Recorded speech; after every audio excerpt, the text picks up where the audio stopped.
കാറ്റത്തെ കിളിക്കൂട് സീരിയലിന്റെ latest episode review ആണ് പറയുന്നത്. അങ്ങനെ നിധി ഹോസ്റ്റലിലേക്ക് പോയത് കൊണ്ട് തന്നെ സുധീഷിന് ഭയങ്കര സങ്കടമായിരിക്കും. എങ്ങനെയെങ്കിലും അവളെ വീട്ടിലേക്ക് തന്നെ തിരികെ കൊണ്ടുവരണമെന്ന് തന്നെ അവൻ തീരുമാനിച്ചുറപ്പിച്ചു. കുറേ മെസ്സേജൊക്കെ അയച്ചു സോറി എന്നൊക്കെ പറഞ്ഞു നോക്കി. പക്ഷേ നിധി അതൊന്നും തന്നെ മൈൻഡ് പോലും ചെയ്യുന്നില്ല.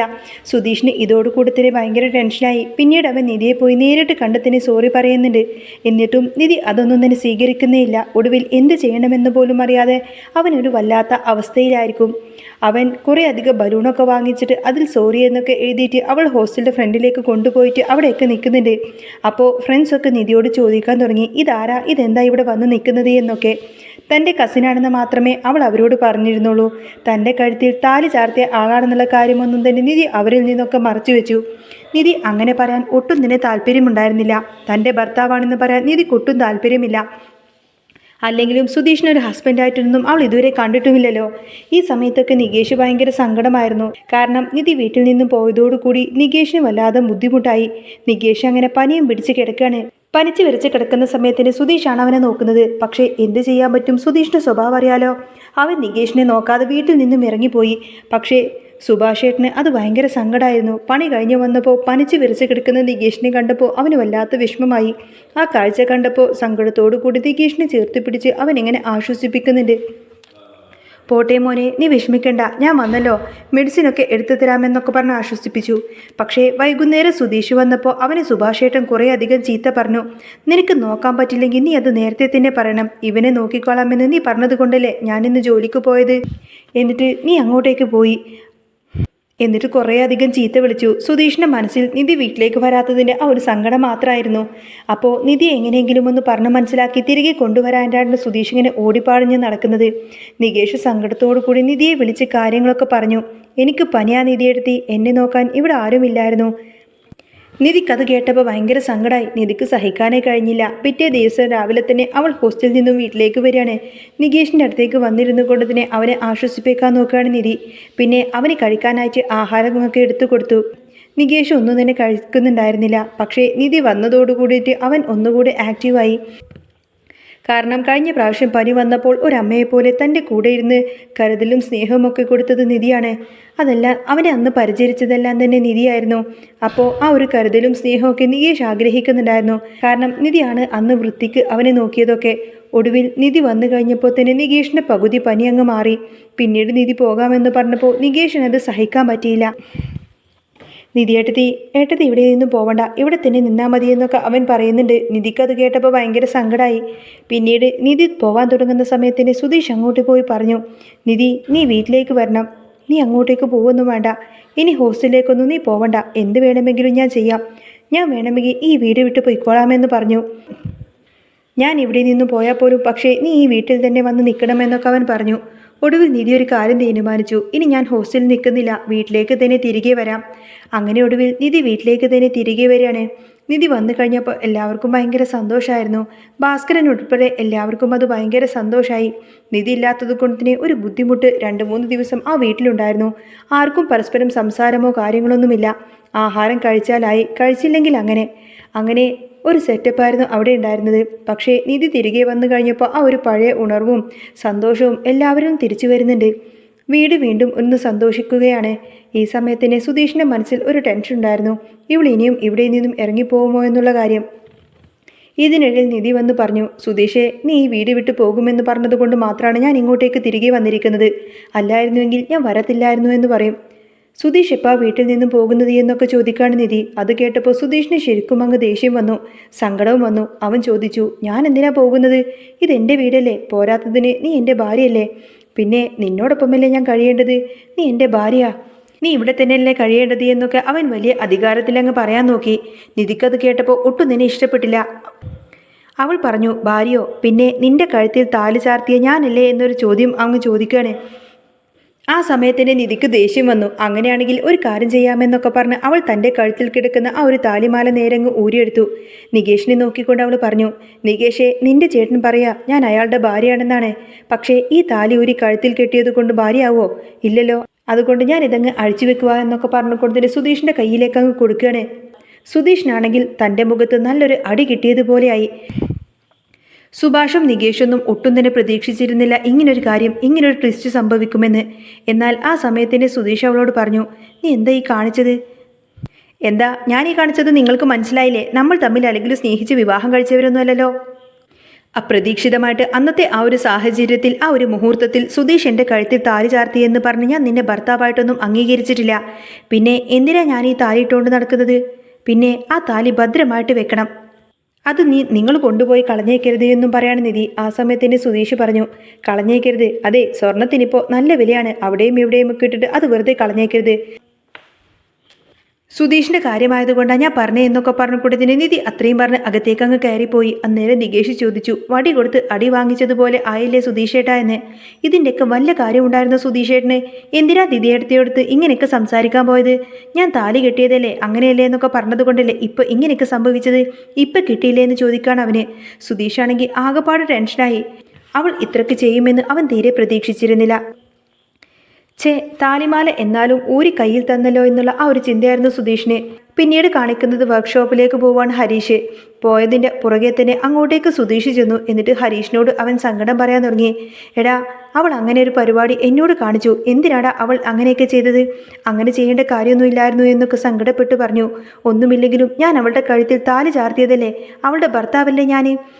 ഹരീഷ് പറയുന്നുണ്ട്. ഒന്നും മിണ്ടാതിരിക്കുന്നുണ്ടോ? ഓടി ചന്തുവിനോട് തൻ്റെ പരിഭവം പരാതികളൊക്കെ പറയാണ്.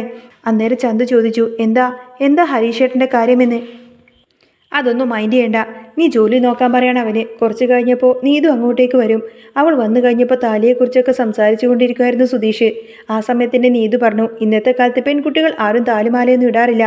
അതൊക്കെ പണ്ടായിരുന്നു. ഇന്നത്തെ കാലത്ത് അവർക്ക് ഇഷ്ടപ്പെട്ട മാലകളും വളകളുമൊക്കെ മാത്രമേ ഇടാറുള്ളൂ. സ്വർണം പോലും അങ്ങനെ അധികം ആരും ഉപയോഗിക്കാറില്ല. പെൺകുട്ടികൾക്ക് എപ്പോഴും ഫ്രീ ബേർഡായിട്ട് നടക്കാനാണ് ഇഷ്ടം എന്നൊക്കെ പറയും. അത് കേട്ടപ്പോൾ സുധീഷിന് ചെറിയൊരു സമാധാനമായി. ആ താലിമാല ഒന്നുമല്ലല്ലോ, എല്ലാ സ്ത്രീകളും അങ്ങനെ ഇടാറില്ലല്ലോ. അപ്പോൾ അതുകൊണ്ട് അവളും തനിക്ക് താലിമാല ഊഴി തന്നതായിരിക്കും. അതിലൊന്നും വലിയ കാര്യമില്ല എന്നൊക്കെ ചിന്തിക്കാണ് സുധീഷ്. ചിലപ്പോൾ അങ്ങനെ തന്നെയായിരിക്കും അവളുടെ മനസ്സിലും. എന്നാലും താൻ അവളുടെ ഭർത്താവ് തന്നെയാണ്. ഒടുവിൽ നീതു പറഞ്ഞു, ഒരു കാര്യം ചെയ്താൽ മതി നിധിയേട്ടത്തി, നിങ്ങളെ സ്നേഹിക്കാൻ ഒരു മാർഗമുണ്ട്. എന്ത് മാർഗമെന്ന് അവൻ ആകാംക്ഷയോട് ചോദിച്ചു. ഞാൻ ഇവിടെ വരുന്ന സമയത്തിന് എന്നോട് വഴക്കുണ്ടാക്കാതെ ഇരുന്നാൽ മതി എന്നൊക്കെ അവൾ കളിയാക്കിക്കൊണ്ട് പറഞ്ഞാണ്. അത് കേട്ടപ്പോൾ സുധീഷിനങ്ങ് ദേഷ്യം വന്നു. ഒന്നും മിണ്ടാതെ പൊയ്ക്കേ, മനുഷ്യനോട് തലക്ക് ഭ്രാന്ത് പിടിച്ചിരിക്കുമ്പോഴാണ് അവളുടെ ഒരു കോമഡി ആയിട്ട് വരുന്നത് എന്നൊക്കെ പറഞ്ഞു കൊടുത്തനെ അവൻ അങ്ങ് ദേഷ്യപ്പെടും. അങ്ങനെ നീതുനെ അവിടെ നിന്നങ്ങ് ഓടിക്കാണ്ട് സുധീഷ്. ഈ സമയത്തിന് നിധി കമ്പനിയിലേക്ക് പോവുകയാണ്. ജോലിക്ക് പോയ സമയത്തിന് ഒരു മീറ്റിംഗ് ഒക്കെ ഉണ്ടാവുകയാണ് അവിടെ വെച്ച്. പ്രദീപും എല്ലാവരും ചേർന്നുകൊണ്ടായിരിക്കും മീറ്റിംഗ് ഒക്കെ നടത്തിയത്. മീറ്റിങ്ങിൻ്റെ സമയത്ത് അവരൊരു കാര്യം പറയുന്നുണ്ട്. കുറേ നാളായിട്ട് വലിയ കുഴപ്പമില്ലാതെ കമ്പനി മുന്നോട്ട് പോകുന്നുണ്ട്. അപ്പോൾ നിധി വന്നതിന് ശേഷം ഇതുവരെയായിട്ടും ഇൻഡിപെൻഡൻ്റ് ആയിട്ടൊരു വർക്കൊന്നും ഇതുവരെ അവൾ എടുത്ത് ചെയ്തിട്ടില്ല. അതുകൊണ്ട് നിധിയോട് തനിച്ചൊരു വർക്ക് ചെയ്യാനായിട്ട് അവർ പറഞ്ഞിരിക്കുകയാണ്. ഒരു വില്ലയുടെ ഇൻറ്റീരിയർ ഡിസൈനിങ്ങും കാര്യങ്ങളൊക്കെ ആയിരിക്കും, അതൊക്കെ ചെയ്യണമെന്നായിരിക്കും വർക്ക്. അത് നിധി അങ്ങ് ഏൽപ്പിച്ചു കൊടുത്തു. നിധി ഇതിനു മുൻപ് ദിവ്യയുടെ ഹെൽപ്പോട് കൂടിയിട്ടാണ് കാര്യങ്ങളൊക്കെ ചെയ്തുകൊണ്ടിരുന്നത്. ഇനിയിപ്പോൾ തനിച്ച് ചെയ്യണമെന്ന് പറയാണ്. നിധി അത് ഏറ്റെടുക്കുകയും ചെയ്തു. ഞാൻ ചെയ്തോളാം സർ എന്നൊക്കെ അവൾ പറയുന്നുണ്ട്. പിന്നീടാണ് പ്രദീപ് ആ ഒരു കാര്യം പറയുന്നത്. നമ്മൾ ഇനിയിപ്പോൾ ഒരു പഴമയെക്കുറിച്ച്, പഴയ കുറേ വീടുകളെക്കുറിച്ചൊക്കെ ഒരു റിസർച്ചും കാര്യങ്ങളൊക്കെ നടത്താനുണ്ട്. അതൊക്കെ തീരുമാനിച്ചിട്ടുണ്ട്. കാരണം ഇപ്പോഴത്തെ വീടുകളേക്കാൾ പഴയ വീടുകൾ കുറച്ചും കൂടി സ്ട്രോങ് ആയിട്ടിരിക്കും. അപ്പോൾ അങ്ങനെയുള്ള വീടിനെക്കുറിച്ച് നിങ്ങൾക്കറിയാമെങ്കിൽ നിങ്ങൾ പറയണമെന്നൊക്കെ പറയും. ആ സമയത്തിന് ഒന്ന് രണ്ട് പേര് തങ്ങൾക്കറിയാവുന്ന വീടിനെക്കുറിച്ചൊക്കെ പറയാണ്. അപ്പോഴേക്കും നിധിയുടെ മനസ്സിലേക്ക് കയറി വന്നത് കിളിക്കൂടായിരിക്കും. താൻ ഇപ്പോൾ താമസിച്ചുകൊണ്ടിരിക്കുന്ന ആ ഒരു വീട്. അത് കുറേയധികം പഴക്കമുള്ള വീടാണ്. കുറേ വർഷങ്ങൾ പഴക്കമുണ്ടെന്ന് സുധീഷ് പറഞ്ഞിട്ട് അവൾ കേട്ടിട്ടുണ്ട്. അങ്ങനെയാണെങ്കിൽ ആ വീടിനെക്കുറിച്ച് പറഞ്ഞാലോ എന്ന് അവൾ ചിന്തിച്ചു. പിന്നീട് നിധി കാര്യം പറയുന്നുണ്ട്. ഞാൻ താമസിക്കുന്ന വീട് അങ്ങനെ ഒരു വീടാണെന്നൊക്കെ പറയും. ആണോ? അങ്ങനെയാണെങ്കിൽ നമുക്ക് അതൊന്ന് വിസിറ്റ് ചെയ്ത് കാണാൻ പറ്റുമോ എന്ന് ചോദിക്കുകയാണ് അവന്. തീർച്ചയായിട്ടും വീട് കാണാൻ പറ്റുമോ എന്ന് അവൾ ചോദിച്ചു. തീർച്ചയായിട്ടും വീട് കാണാൻ പറ്റുമോ? പഴയ വീടാണെങ്കിൽ കുറച്ചും കൂടി സ്ട്രോങ് ആയിരിക്കും. അപ്പോൾ അതിനായിട്ട് ഉപയോഗിക്കുന്ന സാധനങ്ങളൊക്കെ കുറച്ച് ഡീറ്റെയിൽസും കാര്യങ്ങളൊക്കെ വെച്ചിട്ട് നമുക്കൊരു റിസർച്ച് നടത്താനായിട്ടാണെന്ന് പറയും. അതിന് വേണ്ടിയിട്ടാണെന്നൊക്കെ പറയും. അങ്ങനെ ഒടുവിൽ നിധി പറയുന്നുണ്ട്, അതിനെന്താ സാറേ, അതിപ്പോഴും അതുപോലെ തന്നെയായിട്ടുണ്ട്. ഇത്രയും വർഷമായിട്ടും അതിനൊരു പുതുക്കിപ്പണി ഇതുവരെയായിട്ടും ചെയ്തിട്ടില്ല. അപ്പോൾ കാര്യങ്ങൾ കുറച്ചും കൂടി എളുപ്പമാവും. അങ്ങനെ അവരെ കൂട്ടിക്കൊണ്ടു പോകാമെന്ന് നിധി വാക്ക് കൊടുക്കുകയാണ് അവർക്ക്. പിന്നീട് അന്ന് ജോലി കഴിഞ്ഞ് നിധി വീട്ടിലേക്ക് വരുന്ന സമയത്തിന് വഴിക്ക് വെച്ച് സുധീഷിനെ കണ്ടു. സുധീഷ് നിധിയോട് ഭയങ്കര ക്ലോസ് ആയിട്ട് സംസാരിക്കാനൊക്കെ ചെല്ലുന്നുണ്ട്. പക്ഷേ നിധി അത് മൈൻഡ് പോലും ചെയ്തില്ല. ഒടുവിൽ സുധീഷ് പറയുന്നുണ്ട്, എന്താ നിധി, നീ എന്താ ഇങ്ങനെയൊക്കെ? ഒന്നുമില്ലെങ്കിലും നമ്മൾ ഭാര്യ ഭർത്താക്കന്മാരല്ലേ എന്നൊക്കെ ചോദിക്കും. അത് കേട്ടതോടുകൂടി തന്നെ നിധിക്ക് അങ്ങ് ദേഷ്യം വരികയാണ്. നിധി പറയുന്നുണ്ട്, എനിക്ക് കുറച്ച് സംസാരിക്കാനുണ്ട് എന്നൊക്കെ പറഞ്ഞ് അവനൊരു കോഫി ഷോപ്പിലേക്ക് വിളിച്ചുകൊണ്ട് പോയി. അവിടെ വെച്ചുകൊണ്ടാണ് നിധി ആ ഒരു കാര്യം പറയുന്നത്. അതെ, എനിക്ക് ഡിവോഴ്സ് വേണം, നമ്മൾ രണ്ടുപേരും എത്രയും പെട്ടെന്ന് തന്നെ സെപ്പറേറ്റഡ് ആവണമെന്ന് പറയും. ഇത് കേട്ടതോടുകൂടി തന്നെ സുധീഷ് ശരിക്കും അങ്ങ് ഞെട്ടിപ്പോവാണ്. സുധീഷ് ഒരിക്കലും പ്രതീക്ഷിച്ച ഒരു കാര്യമായിരുന്നില്ല അത്. ഡിവോഴ്സ് എന്ന് കേട്ട് കഴിഞ്ഞപ്പോൾ തന്നെ അവനത് സഹിക്കാൻ പറ്റിയില്ല. അങ്ങനെ വീട്ടിലേക്ക് തിരിച്ചു വന്നപ്പോഴും സുധീഷിന്റെ മനസ്സിൽ വല്ലാത്തൊരു ബുദ്ധിമുട്ടായിരുന്നു. സുഭാഷൊക്കെ കുറേ അധികം ചോദിച്ചു. കാര്യം എന്താണെന്നൊക്കെ ചോദിക്കുന്ന സമയത്തിന് അവനൊന്നും തന്നെ പറയാൻ തയ്യാറാവുന്നില്ല. അത്രമാത്രം വേദനയായിരുന്നു അവൻ്റെ മനസ്സിൽ. പിന്നീട് അങ്ങനെ എല്ലാവരും ആഹാരം കഴിച്ചുകൊണ്ടിരിക്കുന്ന സമയത്തിന് നിധി ആ ഒരു കാര്യം പറയാണ്. തൻ്റെ ഓഫീസിൽ നിന്നും കുറച്ച് ആൾക്കാർ ഇങ്ങോട്ടേക്ക് വരുന്നുണ്ട്. ഇവിടെ വീടൊക്കെ അവർക്ക് കാണണമെന്ന് പറഞ്ഞു. പഴയ വീടല്ലേ, അപ്പോൾ അതൊരു റിസർച്ചിൻ്റെ ഭാഗമായിട്ടാണ് എന്നൊക്കെ അവൾ പറയാണ്. ഇത് കേട്ടപ്പോൾ സുഭാഷേട്ടൻ പറഞ്ഞു, അതിനെന്താ, അവർ വന്ന് കാണട്ടെ, അതിന് എന്ത് ഹെൽപ്പ് വേണമെങ്കിലും ഞങ്ങൾ ചെയ്തു തരാം. അവർക്ക് എന്തെങ്കിലും ആഹാരമൊക്കെ ഉണ്ടാക്കണോ എന്നൊക്കെ ചോദിക്കുകയാണ് അവന്. ആഹാരമൊന്നും വേണ്ട സുഭാഷേട്ടാ, ഒന്നും കൊടുക്കൊന്നും വേണ്ട, അവർ കണ്ടിട്ടങ്ങ് പോയിക്കോളും എന്നൊക്കെ പറയാണ് നിധി. അങ്ങനെയാണെങ്കിൽ നാളെ തന്നെ അവർ വന്നോട്ടെ, എനിക്കൊരു പ്രശ്നവുമില്ല എന്നും അവന് പറയാണ്. അങ്ങനെ രാത്രി കിടക്കുന്ന സമയത്തിൻ്റെ പതിവിലും വിപരീതമായിട്ട് സുധീഷ് നല്ല സൈലൻ്റ് ആയിരുന്നു. കാര്യങ്ങളൊക്കെ തിരക്കി കഴിഞ്ഞപ്പോൾ സുധീഷ് ഡിവോഴ്സിനെ കുറിച്ചൊക്കെ പറയാണ്. അത് കേട്ടപ്പോൾ ബാക്കി എല്ലാവർക്കും ഭയങ്കര ടെൻഷനായി. നികേഷിന് അത് സഹിക്കാൻ പറ്റിയില്ല. ഒരു പക്ഷേ ഡിവോഴ്സ് നടത്തുന്നതിൽ നിധിയേട്ടത്തി ഈ വീട് വിട്ടു പോകുമോ എന്നായിരുന്നു അവരുടെയൊക്കെ ചിന്ത. അങ്ങനെ നിധി അവിടെ നിന്നും പോയിട്ടുണ്ടെങ്കിൽ തന്നെ അവർക്കൊന്നും അത് ഉൾക്കൊള്ളാനേ സാധിക്കില്ല. നിധി വന്നതിന് ശേഷമാണ് അത് ശരിക്കും ഒരു വീടായി മാറിയത്. ഇത്രയും നാളും അങ്ങനെയൊന്നും ആയിരുന്നില്ലല്ലോ. അന്നേരം നിധി പോയി കഴിഞ്ഞാൽ വീണ്ടും പഴയതുപോലെ തന്നെ ആവും. അവർക്കത് ചിന്തിക്കാൻ പോലും പറ്റുന്നുണ്ടായിരുന്നില്ല. പിന്നീട് നിധിയുടെ കമ്പനിയിൽ നിന്നും പ്രദീപും സിദ്ധാർത്ഥൊക്കെ അവരുടെ ആ ഒരു വീട് കാണാൻ വേണ്ടിയിട്ട് അങ്ങോട്ടേക്ക് വരുന്നുണ്ട്. കൂടി ദിവ്യൊക്കെ ഉണ്ടായിരുന്നു. അങ്ങനെ വീട് കാണാൻ വന്ന സമയത്തിന് ഓരോ ചോദ്യങ്ങളൊക്കെ ചോദിക്കുന്ന സമയത്തിന് സുഭാഷും സുധീഷും ഒക്കെ മറുപടി നൽകി. വീടൊക്കെ അവർ കാണിച്ചു കൊടുത്തു. അവർക്ക് വീടൊക്കെ കണ്ടപ്പോൾ തന്നെ മനസ്സിലായി അത് ഒത്തിരിയധികം പഴക്കമുള്ള വീടാണെന്ന്.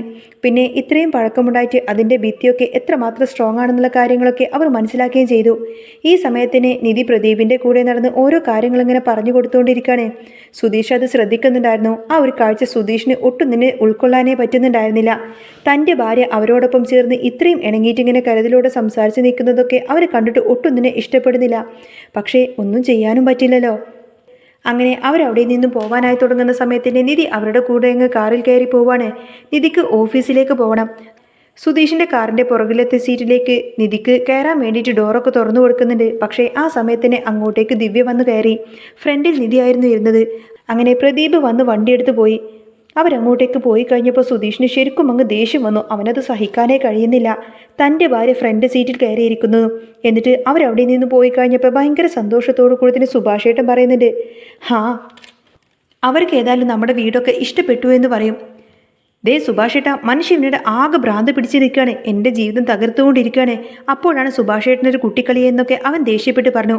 എടാ, നീ കാര്യം എന്താന്ന് വെച്ചാൽ തുറന്നു പറയാമെന്ന് പറയുന്ന സമയത്തന്നെ അപ്പോഴാണ് അവൻ പറയുന്നത്, കണ്ടില്ലേ അവളോട് എത്ര സ്നേഹത്തോടു കൂടിയാണ് അവൻ സംസാരിക്കുന്നത്.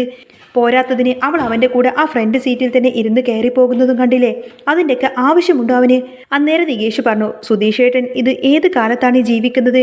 അതെ, ഇപ്പം അങ്ങനെ അവൾ ഫ്രണ്ട് സീറ്റിൽ കയറി ഇരുന്നു എന്ന് വിചാരിച്ച് എന്നും സംഭവിക്കാനൊന്നും പോകുന്നില്ല എന്ന് പറഞ്ഞ് നിധി അവരെല്ലാവരും സപ്പോർട്ട് ചെയ്യാണ്. സുധീഷിനാണെങ്കിൽ അതൊന്നും തന്നെ ഇഷ്ടപ്പെടുന്നുണ്ടായിരുന്നില്ല. എൻ്റെ ദൈവേ, ഇങ്ങനെയാണെങ്കിൽ എത്രയും പെട്ടെന്ന് തന്നെ എന്തെങ്കിലുമൊക്കെ അവൾ ചെയ്യും. അവൾ എങ്ങനെ വിട്ടുകഴിഞ്ഞാൽ അവൾ ഒരിക്കലും തൻ്റെ ഭർത്താവായിട്ട് അംഗീകരിക്കാൻ പോലും പോകുന്നില്ല. ഡിവേഴ്സ് ഇപ്പോൾ അവൾ ചോദിച്ചിരിക്കുകയാണ്. ഇനിയിപ്പോൾ എങ്ങാനും തന്നെ വേണ്ടെന്ന് വെച്ചിട്ട് ഇവിടെ നിന്നും ഇറങ്ങിപ്പോയാലോ? അവർ രണ്ടുപേരും നല്ല കമ്പനിയായിട്ട് ഒരുപാടധികം ഇഴുകിച്ചേർന്ന് സംസാരിക്കുന്നതൊക്കെ കണ്ടു. ഇനിയൊരു പക്ഷേ അവൾ ഇവിടെ നിന്നും പോയതിനു ശേഷം അവർ രണ്ടുപേരും എങ്ങാനും കല്യാണം കഴിക്കുമോ? എല്ലാം ചിന്തിച്ച് ആകെ ടെൻഷനോട് കൂടിയായിരിക്കും സുധീഷ്. അങ്ങനെ കാറിൽ ഓഫീസിലേക്ക് പോയ നിധി നേരെ ചെന്നത് പുതിയ പ്രോജക്റ്റിൻ്റെ സൈറ്റിലേക്കാണ്. കൂടെ പ്രദീപും ഉണ്ടായിരുന്നു. പഴയ വീടുകളുടെ മോഡലിൽ ഇങ്ങനെ ഈ ഒരു പുതിയ വില്ല ഡിസൈൻ ചെയ്യണം എന്നൊക്കെയാണ് അവരുടെ സീരിയസ് ആയിട്ടുള്ള സംസാരം. ഇതിനിടയിൽ തന്നെ പ്രദീപ് ശ്രദ്ധിക്കുന്നുണ്ട് നിധി വല്ലാതെ ഡള്ളാണ് എന്ന്. എന്തു പറ്റി നിധി, എന്തെങ്കിലും പ്രശ്നമുണ്ടോ എന്ന് പ്രദീപ് ചോദിച്ചപ്പോൾ ആദ്യം അവൾ ഒന്നുമില്ല എന്ന് പറഞ്ഞ് ഒഴിഞ്ഞു മാറാൻ നോക്കി. പക്ഷേ പ്രദീപ് വീണ്ടും സ്നേഹത്തോട് ചോദിച്ചപ്പോൾ അവൾക്ക് പിടിച്ചു നിൽക്കാൻ പറ്റിയില്ല. സ്വന്തം ജീവിതത്തിലെ സങ്കടങ്ങളും ഈ ഒരു ഡിവോഴ്സ് ചോദിച്ച കാര്യങ്ങളൊക്കെ അവൾ അവനോട് തുറന്നു പറഞ്ഞു. ഒരു നല്ല സുഹൃത്തിനെ പോലെ പ്രദീപ് അവൾക്ക് ധൈര്യം കൊടുത്തു. നിന്റെ തീരുമാനങ്ങൾ ശരിയാണെങ്കിൽ നീ അതിൽ തന്നെ ഉറച്ചു നിൽക്കണം, ബാക്കിയൊക്കെ തനിയെ ശരിയായിക്കോളും എന്നൊക്കെ പറഞ്ഞ് അവൻ സമാധാനിപ്പിച്ചു. നിധിക്ക് വല്ലാത്തൊരാശ്വാസമായി. ഈ സമയത്തന്നെ വീട്ടിലിരുന്ന് വട്ടുപിടിച്ച് സുധീഷ് നേരെ വർക്ക്ഷോപ്പിലേക്കാണെന്നും പറഞ്ഞ് ഇറങ്ങി. നേരെ പോയത് നിധിയുടെ കമ്പനിയിലേക്കായിരുന്നു. അവിടെ ചെന്നപ്പോൾ അവൾ സൈറ്റിലേക്ക് പോയിരിക്കുകയാണെന്നറിഞ്ഞു. പിന്നീട് അവൾ പോയ അതേ വഴി തപ്പി അവനും വീണ്ടും അങ്ങോട്ടേക്ക് ആ ഒരു വില്ലയുടെ അങ്ങോട്ടേക്ക് എത്തി. അവിടെ ചെന്ന് നോക്കുമ്പോൾ കാണുന്ന കാഴ്ച സുധീഷിൻ്റെ സമനില ശരിക്കും വന്ന് തെറ്റിക്കുന്നതായിരുന്നു. നിധിയും പ്രദീപും കൂടി കുറേയധികം ചിരിച്ച് കളിച്ച് സംസാരിച്ച് എന്തൊക്കെയോ ഇങ്ങനെ ഭയങ്കര സന്തോഷത്തോടെ സംസാരിക്കുന്നു. പ്രദീപ് അവളെ ആശ്വസിപ്പിക്കുന്നതും അവളുടെ തോളിങ്ങനെ തട്ടിക്കൊണ്ടിരിക്കുന്നതും ആ ഒരു കാഴ്ച ദൂരെ നിന്ന് കണ്ടപ്പോൾ സുധീഷിൻ്റെ കണ്ണിലങ്ങ് ഇരുട്ട് കയറി. അവൻ നേരെ അവരുടെ അടുത്തേക്ക് അങ്ങ് പാഞ്ഞെത്തി. എടി, നീ ഇതാണോടി ഓഫീസിൽ പോയി ചെയ്യുന്നത്? എൻ്റെ കൂടെ ജീവിക്കാൻ നിനക്ക് താല്പര്യമില്ലാത്തതിൻ്റെ കാരണം ഇപ്പോഴാണ് എനിക്ക് മനസ്സിലായത് എന്നൊക്കെ പറഞ്ഞുകൊണ്ടതിന് സുധീഷ് അങ്ങ് പൊട്ടിത്തെറിച്ചു. അവനെ അവിടെ കിടന്നങ്ങ് അലറാൻ തുടങ്ങി.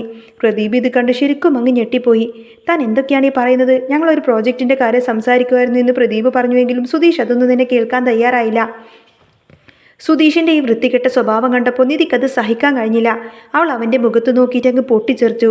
നിർത്തടാ, നിന്റെ ഈ നാടകം നിർത്തടാ എന്നൊക്കെ പറഞ്ഞുകൊണ്ടതിനെ അവൾ അവന് നേരെ അങ്ങ് വിരൽ ചൂണ്ടി. സംശയം ഒരു രോഗമാണ് സുധീഷേ. ആ രോഗമുള്ള നിന്റെ കൂടെ ജീവിക്കാൻ എനിക്ക് തീരെ താല്പര്യമില്ല. കഴുത്തിലൊരു കഷ്ണം സ്വർണം കെട്ടിത്തൂക്കിയാൽ അത് ഭാര്യയാകാനുള്ള ലൈസൻസ് ഒന്നുമല്ല. എനിക്ക് വേണ്ടത് എൻ്റെ മനസ്സിലാക്കുന്ന, എന്നെ വിശ്വസിക്കുന്ന ഒരാളെയാണ്. അതൊരിക്കലും നീ ആകില്ല എന്ന് എല്ലാവരുടെയും മുന്നിൽ വെച്ചുകൊണ്ടതിന് നിധി അങ്ങ് തീർത്തും പറഞ്ഞു.